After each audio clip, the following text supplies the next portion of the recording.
Dipty's here now. Dipty, when we spoke earlier, the papers were all about one man. That man was Johnny Hallyday, because we're doing the French papers. The international ones, though, all full of another man, aren't they? Donald Trump. That's right, a man who is still alive. Let's start with some of the front pages. A defiant, victorious headline from the conservative Israeli paper Al Yom. Now, this is, of course, it's about Donald Trump's decision to declare Jerusalem as the capital of Israel. Well, the paper says, "Thank you, Mr. President," adding that Donald Trump has achieved in less than a year what Israelis have been demanding for thousands of years. But it's not this. There's not this sort of celebratory tone across the board. The Belgian paper Le Soir says Donald Trump has rattled the Middle East, while the Lebanese-based paper L'Orient Le Jour calls it a slap to the world. A lot of anger, indeed, from the Arab language press today. Dipty, you've been looking at some of the reaction from the cartoonists. Well, the Arab language papers have been reacting quite fiercely, and there are some interesting cartoons. Let's start with one from Al-Had, which really is quite evocative. You see this picture of a hawk that's represented by the Israeli flag. So for this cartoonist, it's actually a vulture. The vulture that is Israel has swallowed up Jerusalem, and it's been enabled by the U.S. Another paper, Al-Awsat, seems to see the situation like a ticking time bomb here, and perched atop that ticking time bomb is Jerusalem. I also quite like one cartoon from the British daily The Times, where you see Donald Trump essentially smashing to pieces that peace process in the Middle East with this decision, represented by that poor dove there in the picture. Yeah, inside the papers, mixed reactions, would you say, to the decision? Well, yes, that's right. Some of the conservative press see it as a good thing. Some of the liberal press don't see it as a good thing. Let's start with The Guardian. A writer for The Guardian calls it a disaster for the Arab world and the U.S. It's a disaster for the Arab world because it, quote, retroactively legitimizes Israel's seizure and military occupation of the Arab East Jerusalem in the 1967 war. It's a disaster for the U.S. because it will essentially disqualify Washington from its long-standing role as broker of peace in the Middle East.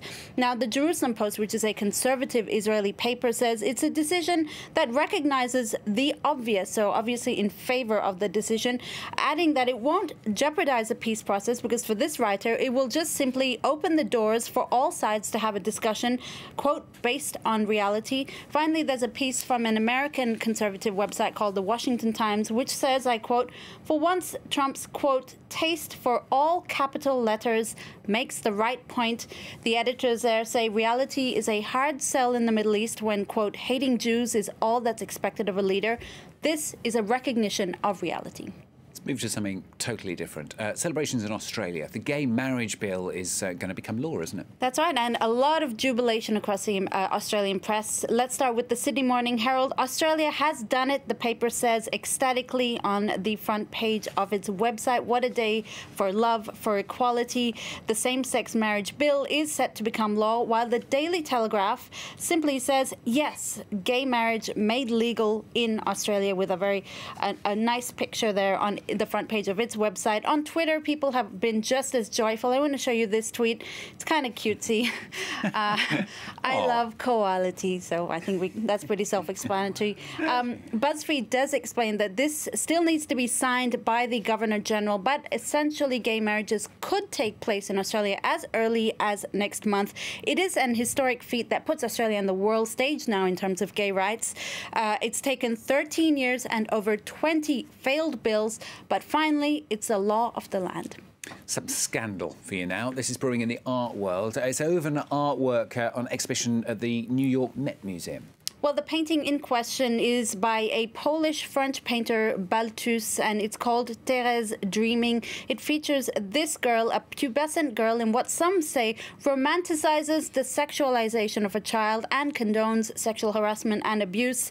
In fact, there's been so much of uproar about this that an online petition garnering thousands of votes is circulating, calling on the New York Met, to remove the painting. The museum has refused to do so, and the National Anti-Censorship censorship body says attacking art is counterproductive to the fight against sexual harassment and abuse. Now, this Newsweek writer wonders if the tenets of the Me Too movement that actually earned a place as Times Person of the Year yesterday, is it going too far? Not the movement itself, but are the tenets of that movement going too far? Should art be censored for political reasons? Well, that's kind of an age-old question, really.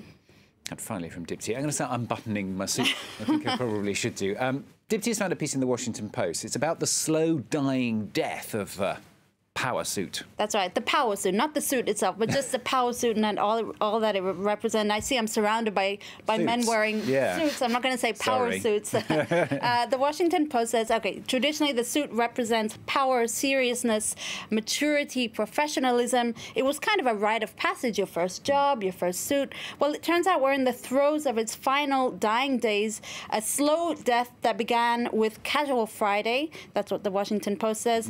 The power suit survived that, but then the tech moguls came in with their billions of dollars, their tracksuit hoodies, their white sneakers, and it's essentially rung the death knell on the power suit. The suit, though, will live on. It's just not about power anymore. It's about style, self-expression, and sex appeal. OK, that's nice to know. I can keep it on then. All right, thanks to Dipti with the papers and Brian with Business on France 24. Latest news, couple of seconds time. Don't go away.